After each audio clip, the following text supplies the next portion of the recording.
अगर मैं आपसे ये कहूँ कि आज हम जिन शख्सियत का इंटरव्यू लेने आए हैं वो राम मनोहर लोहिया जी, जयप्रकाश नारायण जी के साथ आज़ादी के आंदोलन में थे। उन्होंने अपने जीवन के 7 वर्ष जेल में बिताए हैं, चाहे वो इमरजेंसी में हो या उसके पहले। आज के दौर में हम सब समाजशास्त्र और इतिहास की किताबों में जिन आंदोलनों के बारे में पढ़ते हैं, चाहे वो रेलवे के स्ट्राइक की बात हो, चाहे वो लेबर्स के यूनियन की स्ट्राइक की बात हो, उन सब आंदोलनों में प्रमुख भूमिका इन्होंने निभाई है। लोग कहते हैं कि 90 के दशक में एक ऐसा दौर था कि मध्य प्रदेश में चाहे कोई भी बड़ा नेता हो या मंत्री हो, वो इनसे मिलने के लिए लंबी कतारों में घंटों तक खड़े रहते थे, और वो दौर आज भी है। हम बात कर रहे हैं श्री रघु ठाकुर जी की, और आज हम उनके कार्यालय में हैं, या कह सकते हैं उनके घर में आए हैं। अगर मैं आज देश के किसी भी बड़े नेता की बात करूं जो असल मायने में एक ऊंचे ओहदे पर है, जिनका समाज में प्रभाव है, अगर उनके सरकारी आवास, निजी आवास तो दूर की बात है, सरकारी आवास के एक हॉल को ले ले और उस हॉल को अगर आधा कर दे, इतने में इनका ये कार्यालय है, लोकतांत्रिक समाजवादी पार्टी का कार्यालय है और इनका आवास है। आज हम बात करेंगे वरिष्ठ समाजवादी चिंतक और लोकतांत्रिक समाजवादी पार्टी के राष्ट्रीय अध्यक्ष श्री रघु ठाकुर जी से। प्रणाम, बहुत बहुत धन्यवाद जो आपने समय दिया और हमारे पॉडकास्ट में आए। तो शुरुआत से शुरू करूंगा। आपने 17 वर्ष की उम्र में ही समाजवाद को आगे बढ़ाने के लिए उसको अपना लिया था, और आप लोहिया जी के सपनों को सच करने के लिए आगे बढ़ दिए थे। तो आप ये बताइए कि आपका बचपन कैसा था, कैसे बीता? देखिए, मेरे पिताजी स्वर्गीय ठाकुर भवन सिंह थे। वे एक बड़े जमींदार थे, और मुझे जहाँ तक स्मरण है कि उस जमाने में हमारे परिवार में 500 एकड़ जमीन थी। तो मैं तो एक संपन्न जमींदार परिवार में पैदा हुआ था, और उनका संस्कार, मेरे पिताजी का संस्कार स्वतंत्रता संग्राम सेनानी का और कांग्रेस पार्टी का था। वे आज़ादी के आंदोलन में जेल में रहे थे, कई वर्ष की सजाएं उन्हें काटी थी, और हम लोग भी उस समय उसी धारा से प्रभावित थे। 1963 में हमारा संपर्क हमारे शहर के एक स्वतंत्रता संग्राम सेनानी स्वर्गीय लक्ष्मीनारायण भारद्वाज से हुआ था। और उन्होंने सबसे पहले हमको लोहिया जी की कुछ पुस्तकों को पढ़ने को दिया। उस जमाने में 2 पत्रिकाएं निकलती थी, एक हिंदी में कहती थी जन, जिसके संपादक लोहिया जी थे। उस पुस्तक को पढ़ने के बाद मुझे लगा कि लोहिया की दृष्टि नेहरू की दृष्टि से ज्यादा बेहतर है, और गांधी के बाद अगर कोई व्यक्ति इस देश के बारे में बहुत बेहतर ढंग से सोच रहा है, देख रहा है, समझ रहा है, तो डॉक्टर लोहिया है। तो उसको पढ़ के मैं लोहिया से प्रभावित हुआ, धीरे और पढ़ना शुरू किया। और फिर मैं 63 में ही, उस समय जो डॉक्टर लोहिया की पार्टी थी, उसका नाम था संयुक्त सोशलिस्ट पार्टी, संसुपा का था, तो संसुपा का सदस्य बन गया, उसकी युवा शाखा का मेंबर बन गया।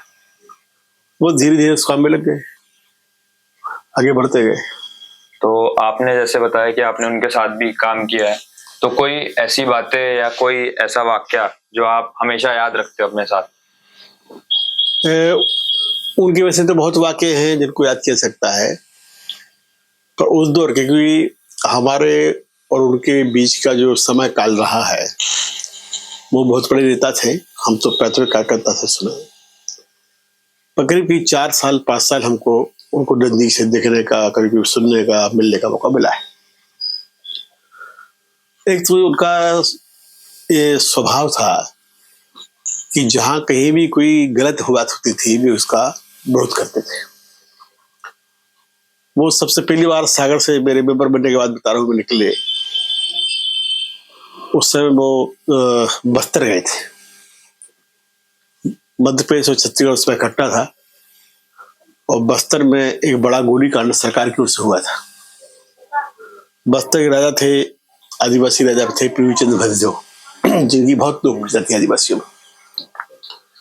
दशहरे के दिन वहां पे एक बड़ा जुलूस निकलता था जिसमें राजा को लोग रथ पे लेके आते थे, हजारों आदिवासी इकट्ठे होते थे। तो उस समय के सत्ताधीशों ने अपने सत्ता के मद में उस पर गोली चलवाई, काफी आदिवासी मारे गए, राजा भी मारा गया। उसके बाद वहां बड़ा एक आंदोलन चला और लोहिया जी उस आंदोलन में गए थे, और वहां से लौट के आने के बाद उन्हें जो संसद में भाषण दिया था, उस भाषण के एक एक पंक्ति आज भी देश के लिए और दुनिया के लिए याद करने लायक है। उन्होंने वहां से वापस होकर संसद में कहा था कि अध्यक्ष महोदय, आज मैंने एक सपना देखा है कि हिंदुस्तान की संसद में पुलिस घुस आई, सांसदों को मार रही है। अगर आप पुलिस को ऐसी छूट देंगे, आज आदिवासी को मारा है, एक राजा को मारा है, कल दूसरों को मारेंगे, कोई संसद भी आएगी।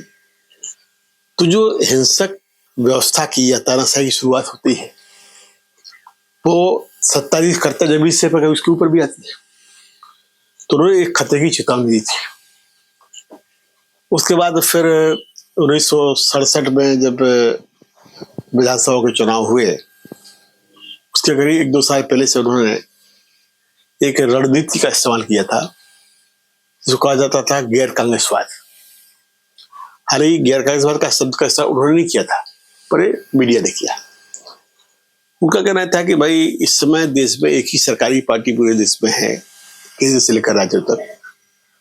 इस सरकारी पार्टी के पास में अनियंत्रित सत्ता हो गई है, परिवार सत्ता हो गई है, और इसके लिए कोई एक छोटा समूह या छोटा दल नहीं हरा सकता है।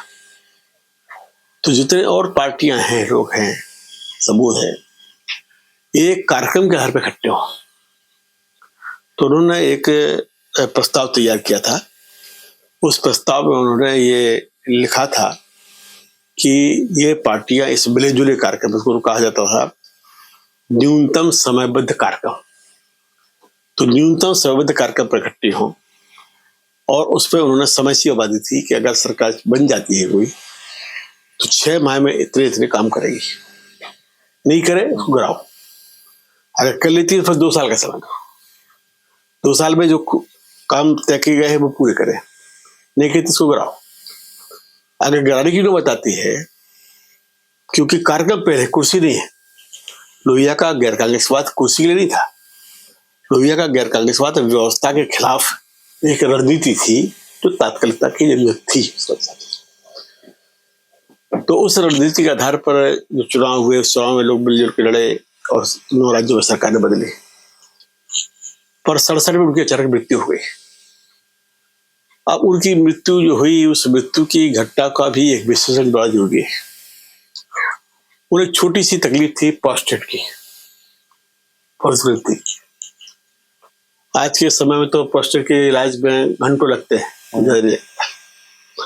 लोहिया जी दौरे से लौट के आए थे, उनको तकलीफ थी, वो गए, और यहाँ का जो आज जिसका नाम है लोहिया अस्पताल, जिसका नाम था पुराना विलिंगडन अस्पताल, सरकारी था, ये जो भर्ती हुए, और उसी सरकारी अस्पताल में की मौत हुई।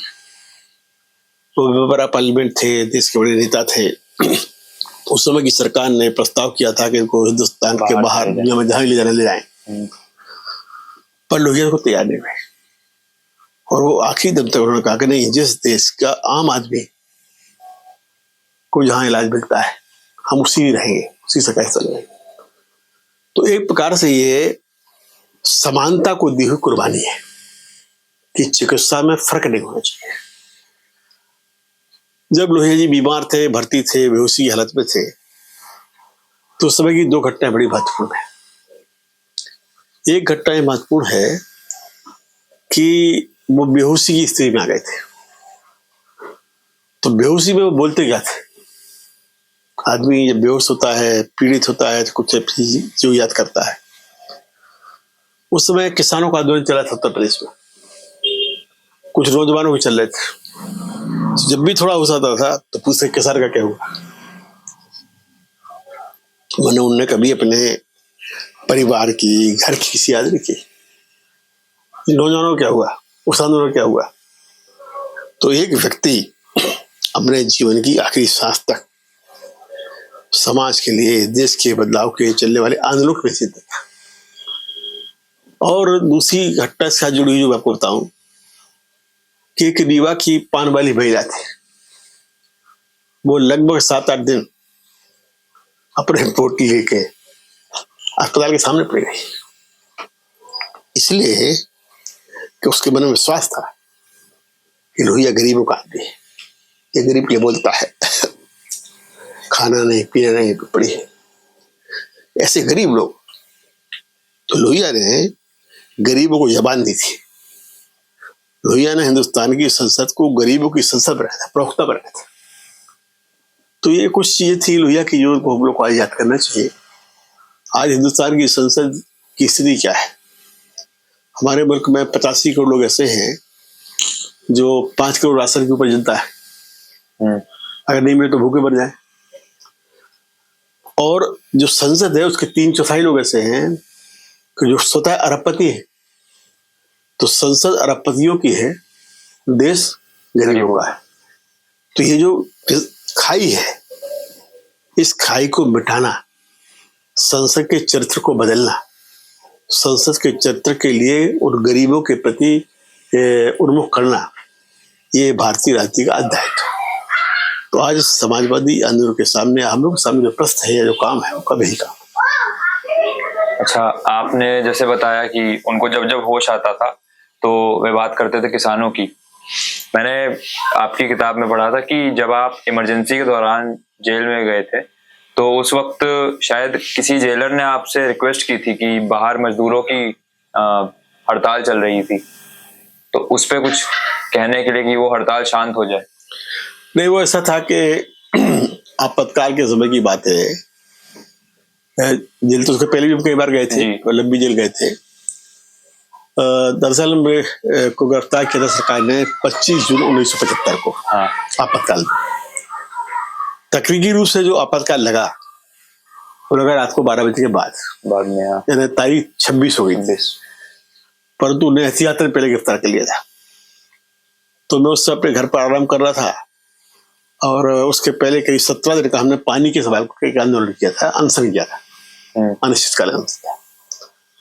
तो उस अनशन के हल होने के बाद में सही कमी उठा तो हम आराम कर रहे थे। वो गिरफ्तार किए, जेल ले गए, जेल से फिर जौनपुर जेल शांत कर दिया, हवा भेज दिया। तो जेल में थे, अब जेल में हम कैसे प्रतिकार करें? और देश में आपातकाल है, तानाशाही है, संविधान को निलंबित कर दिया गया था, फंडामेंटल राइट्स निलंबित कर दिए गए थे, अदालतों के अधिकार खत्म कर दिए गए थे। उसको कहा था कि ना दलील, ना वकील, ना अपील, कुछ नहीं है। तो हमने जगह 2 अक्टूबर को महात्मा गांधी के जन्मदिन है, तो हम लोग इंदिरा जी का पतला जलाएंगे।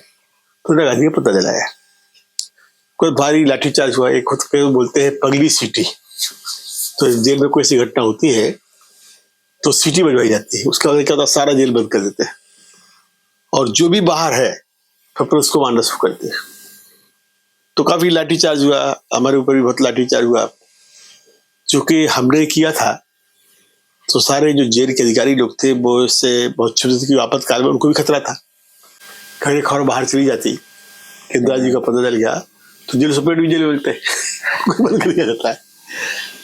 तो उनने हमको ले जाके जौनपुर जेल में 2 हिस्से हैं।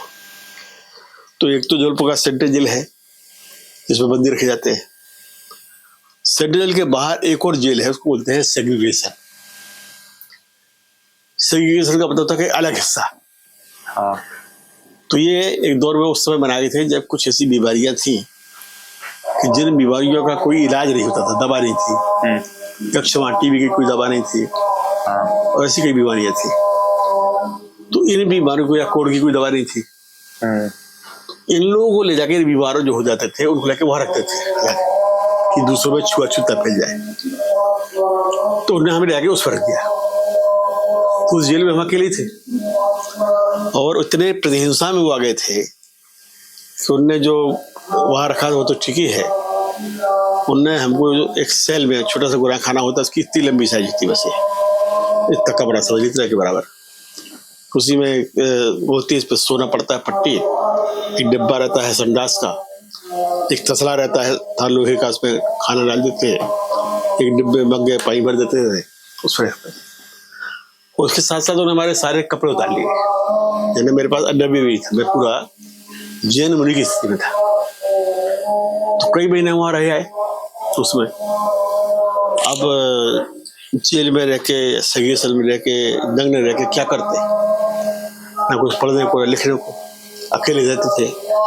कोई सिपाही भी अंदर नहीं आ सकता कि कोई बात नहीं कर पाएगा आपको। केवल दिन में 2-3 बार खुलता था। सुबह जमादार आता था, वो डिब्बा ले जाता था, साफ कर जाता था। 11 बजे 12 बजे कुछ खाने वाला आता था तो उसे खाना रह जाता था, चलाता था। और एक कम शाम को होता था। तो हमने जितने भी हमको गाने याद थे, पुराने गीत है, गाने जो वो गाते रहते थे, ऐसा समय निकाला।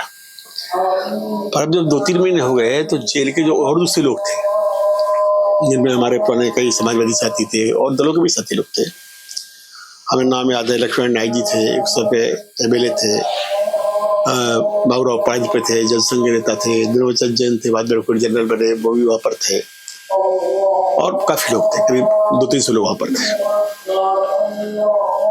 और नौजवान लोग भी थे जो विश्वविद्यालय के थे, छात्र संघ के थे। तो उनको लगे हमारी मतलब इसमें घटना मृत्यु हुई थी, किसी ने दिखे नहीं, हम तो बाहर है, ये पता नहीं। तो वहां के नौजवानों ने उपवास शुरू कर दिया कि बताइए कि हैं कहाँ वो। अब 1-2 दिन तो उपवास चला वो, परंतु प्रशासन के लिए तो बताने से भी नहीं था कहाँ है, पता भी नहीं चाहता था कि इस बात को दबाना चाहता था। फिर जो वहाँ के वरिष्ठ लोग थे, जो जरा उम्रदराज लोग थे, उनसे उन्हें बातचीत की, जो बड़े नेता आगे माने जाते थे, और उनको कहा कि भाई देखिए ऐसा है कि अब ये लड़के उपवास कर रहे हैं और जेल का नियम है कि जेल में कोई अनशन करता है तो उसको वहां से ट्रांसफर किया जाता है। तो सुप्रीम से भाई देखो हमको आपको ट्रांसफर करना पड़ेगा, अभी तो आप घर पे हो, अपने घर पे हो, यही घर है, बच्चे आ रहे हैं मिलने, बीवी आ रही है मिलने, घर से खाना आ रहा है, सामान आ रहा है, सुविधा है, पर अब बाहर भेजना पड़ेगा क्योंकि नियम है, या फिर आप उपवास तोड़िए। तो उन्होंने उन बच्चों को समझाने का, नौजवानों को समझाने का प्रयास किया कि भाई वो तो जिंदा है, मरे नहीं है, छोड़ दो। पर नौजवानों उनकी बात को नहीं माना। नौजवान समझे कि ये भूख के बचने के लिए जो है झूठ बोल रहे हैं, तो उन्होंने उनको ही उल्टी गालियां दी। अब वो परेशान हुए, उन्होंने जेल सुप्रीम को कहा। तो जेल सुप्रीम से उनकी दोस्ती भी थी आपस में, कई कारण थे। जैसे वहां जनसंघ के एक बड़े नेता थे बाबूराव पांच पे, जेल सुप्रीम थे, मिस्टर खोले, वो भी महाराष्ट्रियन थे, तो बड़ा दोस्ती आ रहा था। तो उन्होंने कहा कि एक काम करिए कि एक बार को दिखा दीजिए कि वो जिंदा है, तो लोग मान जाए शायद। तो फिर एक दिन अचानक हमारे जेल का दरवाजा दिन में खुला, एक सिपाही हवलदार आया, उसने मैंने कपड़े ला के दिए। तो हमने कहा कि चलो कपड़े तो पहनो, ये क्या करेंगे, हम सोचेंगे ये आपको ट्रांसफर कर ले जाएंगे, कहीं बाहर छोड़े कुछ करेंगे। तो फिर बोले कि वो जेलर साहब आए, एक चौहान साहब, वो भी महाराष्ट्रियन थे, बोले वो जेल सुप्रीम साहब आपसे मिलना चाहते हैं। तो पहले तो हमने सोचा इससे मिल के बात क्या करेंगे हम, फिर मैं चलो इस बार थोड़ा देख लेंगे, बाहर घूमेंगे, चलो देखेंगे। तो हमने कहा ठीक है मिल लेंगे, हमें कोई आपत्ति नहीं। तो हमारे कपड़े आए, हमने अपने कपड़े पहने, और दोपहर में 1 बजे का समय हुआ, 12:30 का समय, हमको ले गए जेल सुप्रीम ऑफिस में। तो ये सारी जो गैलेक्सी थी नेताओं के बैठी थी, 12 सीनियर लोग। जेल सुप्रीम ने देखा, नमस्कार किया, चाय का आदेश किया, उन्होंने चाय ला और वो बाहर चले गए। तब इन लोगों ने हमें बताया कि देखिए ये लड़के कह रहे हैं कि आपकी जिंदा नहीं होगा, आपको दिखना चाहते हैं, उपवास तोड़ रहे हैं, और अगर हम उपवास नहीं तोड़ते लोगों को बाहर जाना पड़ेगा, हम लोग बीमार हैं, कोई शुगर है, कोई डायबिटीज, पता नहीं कोई बीमारियां हैं, यहाँ घर है, थोड़ी सुविधाएं हैं, अब जेल में क्या करें, बच्चे हैं, इनको आप ही समझा सकते हैं। तो हमने बात को समझ लिया कि भाई अगर उपवास नहीं टूटता है तो एकता खंडित होगी, हम नहीं कहेंगे तो लड़के मानेंगे नहीं, ट्रांसफर वगैरह होंगे, लोग इनके भी होंगे, उनके भी होंगे, पर उसका परिणाम तो निकलना नहीं है। तो हमने कहा ठीक है, हमको समझ लिया। तो फिर हमको वो ले गए जेल में, बैरक में एक बड़ी अच्छी सभा हुई, सारे बंदी इकट्ठे हुए, 300 बंदी इकट्ठे हुए। हमने उनसे अपील की कि भाई जेल का है, इसमें उपवास करने के अलावा कोई रास्ता भी नहीं होता है, पर आज उपवास का सवाल नहीं है। हम जिंदा हैं, इसका मुद्दा था आपका, सुविधाओं का मुद्दा नहीं है, इसका मुद्दा है। तो आप लोग उपवास थोड़ी है, तो वो लोग मान गए, उपवास टूट गया, एकता बच गई। फिर उसके बाद में ये हुआ कि उन्होंने हमारे इस सद्भाव का इतना बदलाव हमको दिया कि करीब 1-1.5 महीने के बाद फिर हमको वहां से इंदौर जेल भेज दिया। तो इंदौर में भी 2 जेल है, एक इंदौर सेंट्रल कहलाता है, एक इंदौर सीआई जेल है। तो इंदौर सीआई जेल में भेजा, फिर आखिरी तक वहां रहे। अच्छा, एक और चीज थी कि आप जब स्कूल में थे तो आपके एक अध्यापक थे स्वर्गीय मिश्रा जी, तो वो एक लाइन कहते थे, तो उस लाइन के बारे में दर्शकों को बताइए और उसका आज के अगर समाज में हम महत्व देखें उसके बारे में। वो लाइन जब मिश्रा जी कहते थे कि जो लोग गुस्सा के बच्चों को बोलते थे, तो पहले उस लाइन का हम भी अर्थ समझे नहीं थे। तो हमने जो पूछा कि उस समय हम लोग सर नहीं बोलते, बादशाह बोलते थे। तो उनका बादशाह ये जो आप कहते हैं कि देखिए बच्चे बहुत गुस्सा होते थे, तो कहते थे कि तुच्छ नाबदान के कीड़े, नाबदान यानी जो अपना गद्दा नाला होता है घर का, उसके कीड़े, और वो भी तुच्छ कीड़े हो चुके। तो हमने कहा कि आप जो बच्चों को कहते हो कभी गुस्सा गाली देते हो, इसका अर्थ क्या है, क्या कहना चाहते हैं? तो बोले कि देखो बेटा, ऐसा है कि जो कीड़ा होता है नाबदान का, कि उसी को जिंदगी समझता है। आप कीड़े को निकाल के बाहर लाओगे ना, तो बाहर नहीं रहेगा, वो उसी नाले में जाएगा, उसी कीचड़ में जाएगा। तो एक व्यक्ति की एक ऐसी परिस्थिति बन जाती है, एक कीड़े की एक ऐसी परिस्थिति बन जाती है कि अपनी स्थितियों से हटे, उसी को सबसे अंतिम सुख मानता है। तो ये जो लड़के, इनको मैं गुस्सा होकर कहता हूँ, इसलिए कहता हूँ कि ये लोग शिक्षा का इस्तेमाल अपनी प्रगति के लिए नहीं करना चाहते, कि वही बने रहना चाहते जैसे हैं, कि नामदानी कीड़े जैसे कि वही रहेंगे, उससे बदलेंगे नहीं। इसलिए मैं कहता हूँ वो बात हमारे ध्यान में रही। और आज के समाज को जब मैं देखता हूँ तो मुझे लगता है कि वो जो कह रहे थे आज भी वो सही है। आजादी के दिनों में एक बड़ा जोश था देश पे, राष्ट्रीयता का, आजादी का दौर का, देश को आजाद करना है। आजादी के बाद के भी जो वर्ष थे, 50 से लेकर 70 के वर्ष थे, लोगों को उम्मीद थी बदलेंगे, लड़ेंगे, बदलेंगे, समाज बदलेगा, बराबरी आएगी, गैर बराबरी मिटाएंगे। अब लोगों में क्या हो गया है कि इसका एक दौर आया कि इसमें लोगों में बड़े बनने की भूख जग गई। यानी समाजवादी आंदोलन ने कहा कि बराबरी की भूख जगाओ, समता की भूख जगाओ, परंतु व्यवस्था ने लोगों के मन में बड़े बनने की भूख जगाई। हमें तो पैसे वाला बनना है, हमें बड़े बनना है, बड़े पद पर जाने से भूख। तो समता की भूख खत्म हो गई, विषमता की भूख पैदा हो गई। और अब जो स्थिति है कि उस समय विषमता की खिलाफ लड़ाई थी, समता की भूख थी, तो समता की भूख को लेकर लोगों के मन में गुस्सा था, क्रोध था। बिरला के पास पैसा क्यों, हमारे पास क्यों नहीं? टाटा बिरला की सरकार नहीं चलेगी, ये अन्याय जुल्म क्यों है? तो लोग भले समान नहीं बन पाए हो, ये व्यवस्था समान नहीं बन पाए हो, पर उस विषमता के खिलाफ में एक गुस्सा था, असंतोष था। असंतोष लोगों को लड़ने को प्रेरणा देता है, संतोष लोगों के लिए लड़ने की प्रेरणा खत्म करता है, प्रेरणा देता है। तो उस असंतोष के चलते लोग लड़ते थे, उसके लिए संघर्ष करते थे, आंदोलन करते थे, संवेदना फरमानी करते थे। अब जो दौर आया है, तीसरा दौर, इस दौर में देश में एक व्यापक संतोष फैल गया है। इसलिए एक आज आंदोलन करना, सत्याग्रह करना, संवेदना फरमानी करना कठिन जा रहा है। जो जहां है वो उससे संतुष्ट हो गया। अगर 85 करोड़ लोगों के लिए 5 किलो राशन मिल रहा है, उस पर खुश है। क्या करना है, 5 किलो राशन मिल रहा है, घर में 5 लोग हैं, 25 किलो मिलता है, 10-5 किलो खाते हैं, कुछ की सब्जी खरीद लेते हैं, कुछ से शराब पी लेते हैं, और कुछ होता है, कम नहीं करना है। जो दैनिक वेतन भोगी कर्मचारी हैं, उसको थोड़ा बहुत पैसा मिल रहा है, हमारे सुरक्षा गार्ड है 3 लाख, सुरक्षा गार्ड 4 लाख, तो कल दिल्ली में भी शायद ज्यादा भी हो सकते हैं, इसमें तो कई करोड़ है।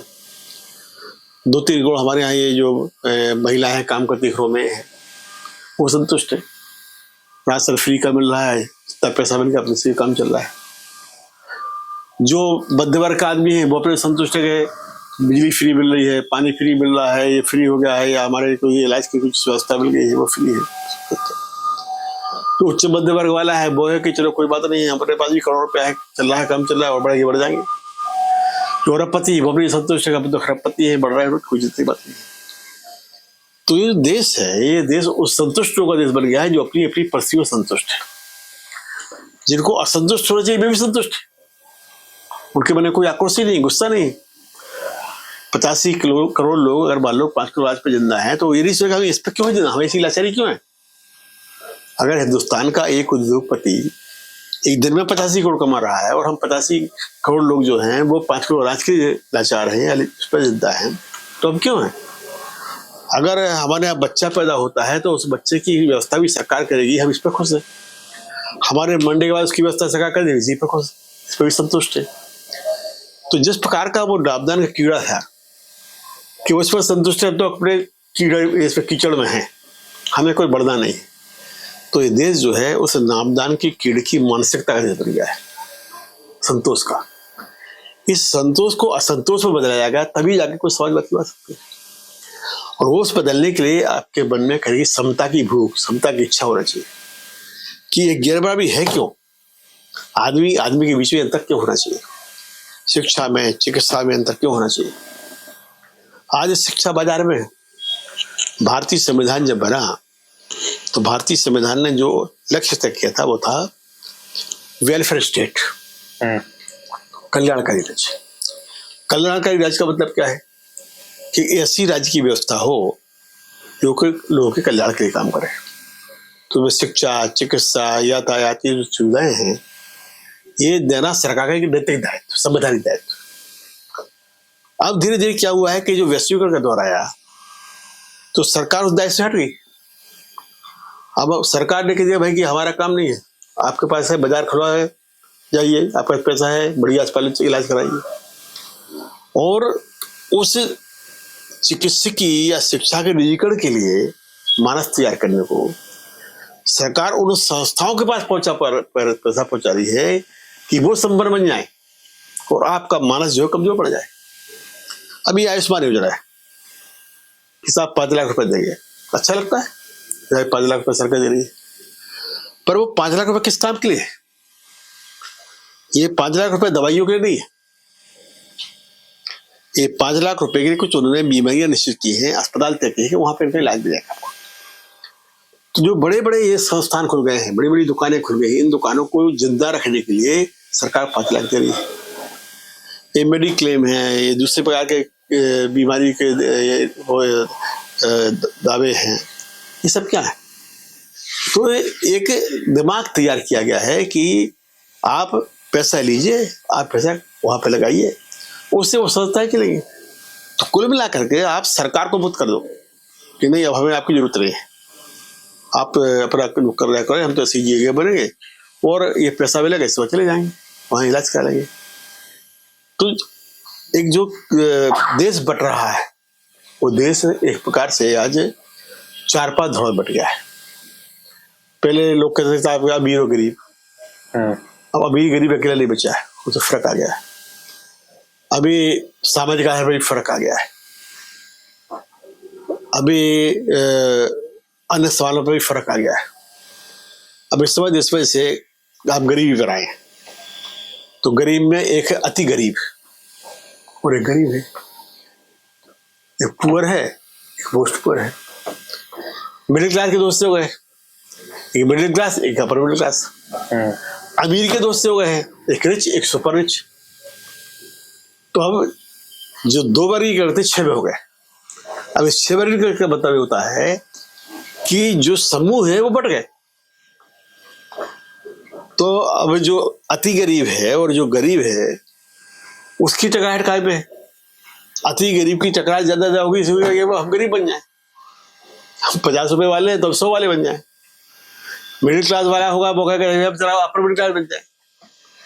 तो जो मानसिक बनावट है उसको इस व्यवस्था ने, इस वैश्वीकरण की योजनाएं ने, कारपोरेट्स के खेल ने, उन लोगों ने एक प्रकार से विषमता समर्थक बना दिया, समता विषमता समर्थक बना दिया है। तो अब इन परिस्थितियों को सोचना पड़ेगा और इनको सोच करके आगे की रणनीति बना पाएंगे। तो हमने जो अपने लेख में लिखा, जो किताब में लिखा, वो इसलिए कि अब समाजवाद का जो संघर्ष है इस 21वीं सदी में आने वाले समय में, उसका अब स्वरूप क्या हुआ। आज हम 17वीं सदी के, 18वीं सदी के स्वरूप से नहीं कह सकते। उस समय था कि भाई दुनिया के मजदूरों को, आज मजदूर बच्चा कौन है? आज की स्थिति ये है कि जो मजदूर हैं, जो कर्मचारी बन गए हैं, सैलरीड पर्सन हैं, अब ये लोग मजदूर नहीं है। फिर कहते हैं कि सर्वहारा एक हो। सर्वहारा क्या होता है? सर्वहारा वो होता है कि इसका सब कुछ खत्म हो गया, सब हार चुका है, तो सर्वहारा है। आप कौन सर्वहारा है? आज तो ये है कि 6ठे वेतन आयोग के बाद में एक लिपिक की तनख्वाह भी 50-60 हजार रुपए। सर्वहारा थोड़ी है वो। उसके घर में आप देखिए तो 4 गाड़ियां खड़ी हुई। तो अब सर्वहारा नहीं है, तो वो स्वरूप है, उसको बदलना पड़ेगा। विषमता है। विषमता जिस जमाने में सर्वहारा था, विभाजन अमीर और गरीब में था, विभाजन समता और विषमता के खिलाफ संघर्ष में था, उस समय पर जो विभाजन था, आज वो विभाजन का स्वरूप बदल गया है। और उस समय जो विभाजन था, उस विभाजन में संघर्ष था, टकराव था, असंतोष था। अब असंतोष नहीं है, अब नापदानी कीड़े हैं, सब अपने संतुष्ट है। तो आपने समाजवाद की बात की। आज के दौर में अगर हम देखें तो समाजवाद के लिए सबसे घातक चीज परिवारवाद बन गई है। चाहे वो जो सी पार्टी हो, पहले कुछ पार्टियों तक था, किसी भी पार्टी में हम देखें तो हर एक जगह पे, हर एक स्तर पे परिवारवाद उठ रहा है। तो ये किस हद तक घातक है और क्या इसके खिलाफ करना चाहिए? क्या है, देखिए कि एक तो मैं आपको बता दूं कि मेरी अपनी भी छोटी सी पार्टी है, उसका नाम है लोकतांत्रिक समाजवादी पार्टी। मेरी पार्टी कोई परिवारवाद नहीं है। दूसरी बात कि जो परिवारवाद होता है, ये सामंतवाद की वापसी है। परिवारवाद हिंदुस्तान की या दुनिया की मूल व्यवस्था नहीं थी, ये सामंतवाद की देन है। जब राजतंत्र आए और पेट से राजा पैदा होने लगा तो परिवारवाद आया। जनतंत्र में वोट से राजा पैदा हुआ। एक जमाने में हम लोग कहते हैं कि भाई कि अब राजा पेट से नहीं हुआ, राजा पेटी से होगा। परंतु अब क्या हुआ, उसमें भी फर्क है। जो आपने आपसे कहा ना कि तुच्छ नापदानी कीड़े वाली बात, तो पहले मैंने 47 के बाद, 50, 52 के बाद लोग परिवारवाद के प्रति गुस्सा करते थे। ये अच्छी बात नहीं होना चाहिए। उस समय के जो सत्ताधीश थे, उनके मन में परिवारवाद की इच्छा थी, उन्हें लाए भी, परंतु लाने में भी उनको समय लगा। भयभीत थे कि लोग क्या व्यक्त करेंगे। आजादी के आंदोलन का एक दौर था, उसका एक प्रभाव था, गांधी का प्रभाव था, लोहिया का प्रभाव था कि लोग उसके। अब परिवारवाद एक स्थायी चीज बन गई और एक प्रकार की भारतीय राजनीति की, क्या दुनिया की एक सर्वस्वीकारता सी बन गई। आज हालत यह है कि पूरे विश्व में परिवारवाद आ रहा है। मतलब हम देख रहे हैं कि सब अमेरिका में तो हाँ, बिल क्लिंटन के बाद कभी हिलरी क्लिंटन का नाम आ जाता है। आपका ब्रिटेन में तो खैर बाकायदा रानी का बौना रखा ही परिवारवादी है। जो कम्युनिस्ट देश रहे वहां भी कुछ चीजें हो रही है जो परिवारवाद की हो रही है। आज बांग्लादेश आप देखिए, जिया उल हक की पार्टी हो, शेख हसीना की पार्टी हो। आज पाकिस्तान आप देखिए, भुट्टो की पार्टी हो या कोई और पार्टी हो। हिंदुस्तान की हर पार्टी को आप देख लीजिए, दक्षिण से लेकर ऊपर तक हर पार्टी वही है, परिवारवाद आ गया। तो अभी दूसरी चीज जो हुई है, इसको मैं फिर कहता हूं कि लोगों ने इस परिवारवाद को स्वीकार कर लिया। 50 के दशक में लोग परिवारवाद के खिलाफ थे, खड़े होते थे। अब लोग परिवारवाद को स्वीकार कर लिया है और जरूरत से उसमें बहुत लगा रहे हैं। अगर एक नेहरू परिवार है, उनके लोग 3 लोग जीत के आते हैं तो जनता का समर्थन है ना। अगर पंजाब में बादल परिवार का परिवारवाद है या उत्तर प्रदेश में मुलायम सिंह परिवार का है या बिहार में लालू जी के परिवार का है या और किसी के परिवार का है, महाराष्ट्र में शरद पवार के परिवार का है, तमिलनाडु में करुणानिधि जी के परिवार का है, आंध्र में रामाराव जी के परिवार का है। तो अभी क्या हुआ है कि इस परिवारवाद पर जनता ने भोट लगा दी। आज परिवारवाद केवल परिवार की ताकत से जिंदा नहीं है, इस पर जनता की मोहर है। तो ये जो लोकतंत्र के सामंतीकरण के बदलाव को जनता ने स्वीकार कर लिया है, ये खतरा है। ये एक बड़ा मानसिक उल्टा परिवर्तन है। अपना आजादी का जो आंदोलन है वो सामंतवाद बटा रहा था, राजतंत्र बटा रहा था, परिवारवाद बटा रहा था। जब राजा महाराजे खत्म हुए तो मैंने सिद्धांत बन गया ना, कहीं पेट का राजा नहीं चाहिए, चुने जाएंगे। पर अब जब अगर उन पेट के राजाओं को ही जनता भी समर्थन कर दे तो ये जो सामंतीकरण है तो उसमें खतरनाक है। वो जो राजतंत्र था वो बंदूक की दम पर, तलवार की दम पर, सेना की दम पर था। वो परंपराओं की एक लंबी स्थापित कट्टरता की दम पर था। अब जो सामंतवाद आ रहा है, अब जो राजतंत्र आ रहा है, ये जनमत के समर्थन से। तो अगर जनमत ने समर्थन कर दिया तो बदलाव कैसे होगा?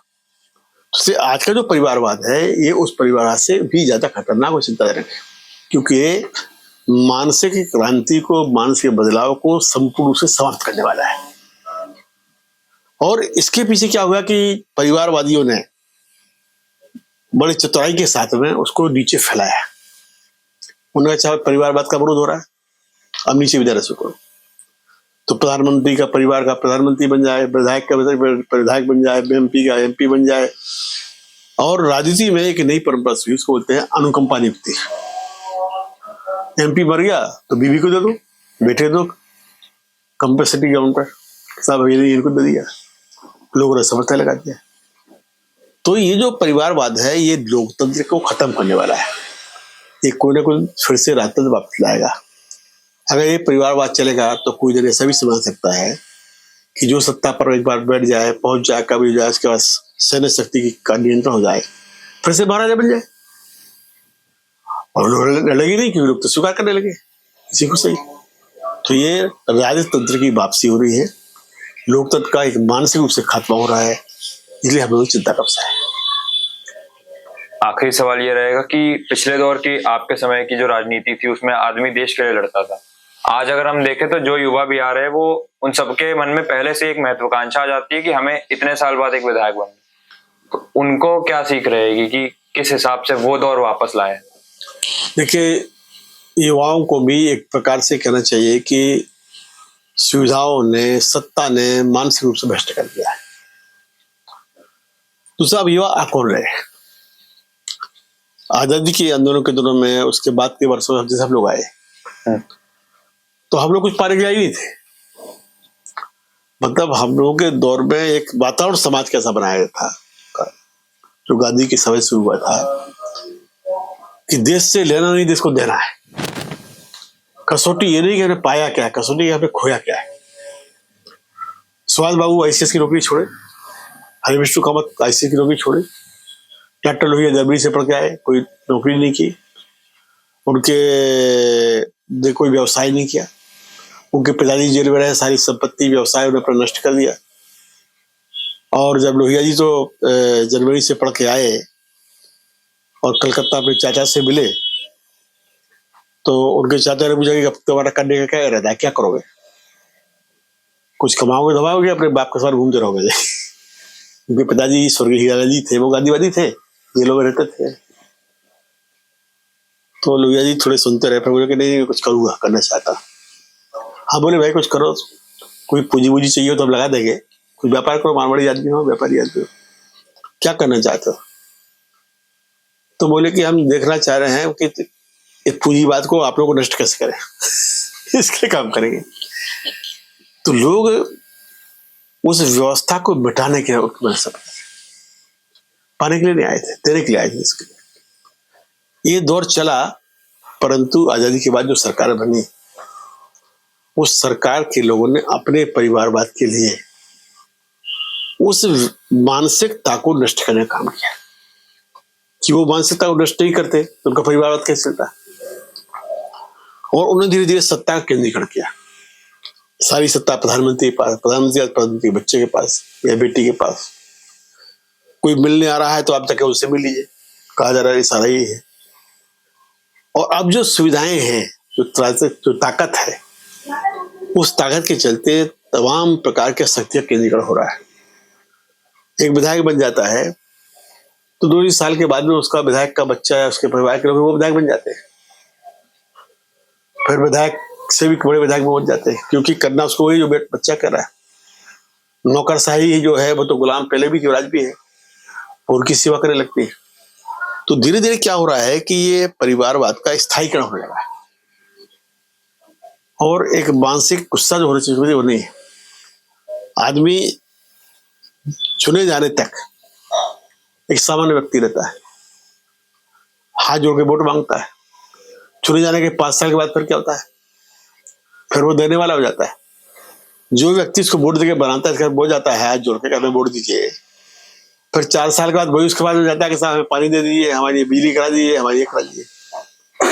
तो जो सारा सिस्टम बनाया जा रहा है, ये सिस्टम ही उस परिवारवाद को मजबूत करने के लिए है, केंद्रीकरण को मजबूत करने के लिए। इस पूरे सिस्टम को बदलना पड़ेगा। लोगों के मन में ये बात तय करना पड़ेगी, को समझाना पड़ेगा, तैयार करना पड़ेगा कि मांगने वाले क्यों बनना चाहे। तो हम व्यवस्था को देने वाले हैं, व्यवस्था को हम लोग तैयार किया है। व्यवस्था को पूछे कि आपको करना क्या है, आप क्या चाहते हैं। देने वाले हम हैं, व्यवस्था देने वाली नहीं है।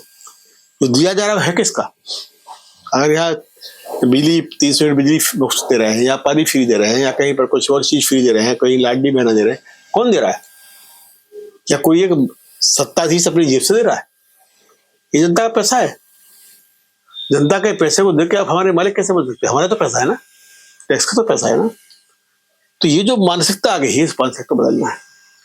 इसमें भी राजनीति में एक बड़ी समस्या आई है कि भारतीय राजनीति अब बंधुआ राजनीति बन गई है। आज की तारीख में हिंदुस्तान में बंधुआ मजदूर कम हुए हैं। पहले होते थे, काम बेकार होती थी, जमींदार थे, लोग डरते थे, जाओ ये काम कराओ, ये टहल कराओ, खेत में से निकलना है, नहीं तो निकलने नहीं जगह, मारपीट करेंगे। इस समय सबसे ज्यादा बंधुआ मजदूर है राजनीति में। तो ये जो राजनीति के बंधुआ मजदूर है, इनको मुक्त कराना है, क्योंकि अगर ये बंधुआ बने रहेंगे तो फिर लोकतंत्र का रहेगा। तो इसको मुक्त कराना ये भारतीय राजनीति का आज का बड़ा परम कर्तव्य है कि करना चाहिए। अब ये हो कैसे, इसके कारण क्या है? इसका एक कारण तो होता है सत्ता का स्वार्थ। तो जो वर्ग अब राजनीति में सक्रिय हो रहा है, अब की क्या है कि राजनीति का एक और स्वरूप बदला है। आज राजनीति करीब करीब पूर्णकालिक हो गई। आज आप हैं, आप पढ़ रहे हैं, नौजवान हैं, समझदारी है, ज्ञान सब कुछ है। और दो धन्यवाद भी देते हैं कि सबसे पहला पॉडकास्ट के लिए आपने हमको चुना, इसलिए हम आपको बहुत धन्यवाद देते हैं। अब कल आप राजनीति में काम करना चाहिए, बदलाव होना चाहिए। ये विषमता मिटे, राजनीतिक विषमता है, आर्थिक विषमता है, सामाजिक से मिटे। तो जब काम करने के लिए आएंगे तो पेट तो है ना। आजादी के दिनों में जो मध्य वर्ग था वो आदर्श समाज वाला था, अपने परिवार के लोगों के लिए प्रेरणा देता था, जाओ करो। भगत सिंह के माता पिता ने भगत सिंह को रोका नहीं, हमारे माता पिता ने उनको रोका नहीं, लोहिया के माता पिता ने कभी उनको रोका नहीं, जयप्रकाश के परिवार ने कभी रोका नहीं, गांधी ने अपने परिवार को कभी रोका नहीं। तो लोग कोई अपने परिवार को प्रेरणा, हाँ जाओ देश के लिए करो, ये करना है तो सही, अच्छा काम करना चाहिए। अब जो क्लास आ रहा है उस क्लास में परिवर्तन आ गया। अब राजनीति में वो लोग आ रहे हैं जिनके पास में 2 नंबर का, ब्लैक मनी का, धंधे का, चोरी का, भ्रष्टाचार का पैसा है, और वो आकर के भारतीय राजनीति के लिए भ्रष्ट कर रहे हैं। उनका पैसा है, साधन है। मीडिया करप्ट, राजनीतिक व्यक्ति करप्ट, सिस्टम करप्ट, सब पैसे चल रहा है। तो इसलिए जो नौजवान लोग हैं वो नौजवान आ जा रहे हैं, तो उसमें वो पढ़े लिखे नौजवान कहाँ पर है, उनके पास पैसा नहीं, वो क्या करें। कल आप राजनीति में आना चाहें तो आपके सामने सवाल आ गए। हमारे नौजवान साथी हैं अमन खान, ये नौकरी कर रहे हैं, उनकी तनख्वाह है 40,000 रुपये महीना, 2 बच्चे हैं, बीबी है घर में, पिता है, बीमार है, माँ है। अब ये बचपन से हमारे साथ काम कर रहे हैं, मतलब मेरे ख्याल से 15-16 साल की उम्र है, 14 साल से कर प्रश्न है कि इनसे हम कहेंगे अच्छा तुम पूरा काम करो, क्योंकि अब दिल्ली बढ़ गया, कि जहाँ रहते हैं वहां से यहाँ आने में लगते हैं 2 घंटे, कहीं जाएंगे, कोई आंदोलन करे, कुछ करे, समय लगेगा ना। तो बच्चे क्या करेंगे, कहाँ से खाएंगे? तो एक संकट राजनीतिक कार्यकर्ता के सामने है कि राजनीतिक कार्यकर्ता जो विचारवान है, जिसमें स्वप्रेरणा है, जो समझता है, वो जिंदा कैसे रहे। इसको भी हमने एक रास्ता सोचा और सोच करके उसको प्रचारित करने का प्रयास किया। हालांकि बहुत सफलता भी मिली नहीं हमको, इसलिए नहीं मिली कि उस पर लोगों ने ढंग से काम भी नहीं किया। देखिए, हमारा एक सबसे बड़ी बीमारी क्या है, आज देश के जितने भी राजनेता हैं, आप सबको देखिए, इनके नाम सुनिए, पढ़िए और समझिए कि किसके नेता है। कोई एक जाति का है, कोई धर्म का है, कोई एक परिवार का है ना। तो नेता जो है वो जाति धर्म परिवार से पड़ गया, या कोई पैसे वाला का है कि साहब ये जिंदल वाले हैं, तो ये बंदल वाले हैं, तो ये बिरला वाले हैं, तो टाटा वाले हैं। तो जब आपकी राजनीतिक कार्यकर्ता जिसके लिए बदलाव लड़ा है वही पराधीन है, तो फिर आजादी कैसे रही? तो राजनीतिक कार्यकर्ता को इस बदुआगिरी से मुक्त करने का एक तरीका महसूस आता है।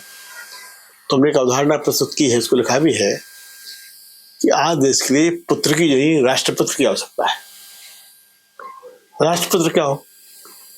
ये हमारा मोहल्ला इसको बोलते हैं माता सूरी रोड। अब माता सूरी रोड में अगर मान लीजिए यहाँ पर 500 घर है,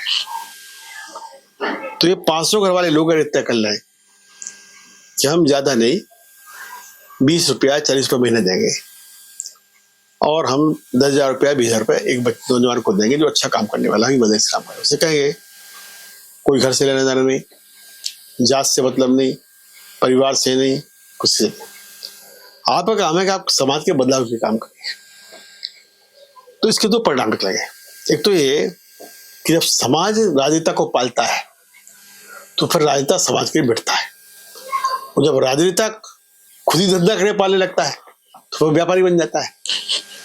तो अगर ऐसे देश में 1 लाख लोग तैयार हो जाएं, कोई गांव में, शहरों में, जो राष्ट्रपुत्र हो, वो घर के लिए नहीं होंगे, उनका पिता कोई एक नहीं होगा, उनके पालक कोई इलाका होगा, गाँव होगा, वो एक जात के नहीं होंगे, उनके खाने में, उनके पीने में, उनके खून में हर जात का पैसा शामिल होगा।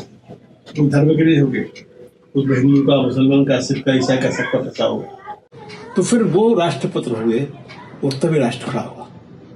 तो इस राष्ट्रपुत्र की अवधारणा पर काम करना है। भारतीय राजनीति को अगर इस वर्तमान हालत से मुक्त कराना है, बदुआ मजदूरी से मुक्त कराना है, पूंजीवाद से मुक्त कराना है, मीडिया से मुक्त कराना है, तो फिर राष्ट्रपति की अवधारणा को आगे लाना पड़ेगा। बहुत बहुत धन्यवाद आपका, जो आपने इतना समय दिया हमें और हमारे इस पॉडकास्ट का आप हिस्सा बने। धन्यवाद अक्षय जी, आपको बहुत बहुत शुभकामनाएं, आप सफल हो तो आपका पॉडकास्ट ऐसा चले कि हिंदुस्तान में जो ये मीडिया के विकल्प का अभाव पैदा हो गया है, उस अभाव को पूरा करता है। और बहुत शुभकामनाएं। मैं दर्शकों से बस एक चीज कहना चाहूंगा कि हम तमाम नेताओं के पास जा सकते थे, लेकिन मैंने यहाँ आना चुना क्योंकि कोई भी व्यक्ति एक मंत्री या विधायक बड़ी आसानी से बन सकता है, लेकिन रघु ठाकुर बनना बहुत ही मुश्किल कार्य है। अगर आप सिद्धांतों और आदर्शों के साथ जिंदगी जी सकते हैं, अभाव में जी सकते हैं, लोगों के लिए जी सकते हैं, तब जाके आप रघु ठाकुर बन पाएंगे। कुछ पंक्तियों के संग मैं विराम लगाऊंगा कि अगर थोड़े से बदल जाते तो ताज था और तख्त, मगर करते क्या, माना नहीं दिल ये कम वक्त। धन्यवाद, मिलूंगा मैं अगले पॉडकास्ट में। वंदे मातरम।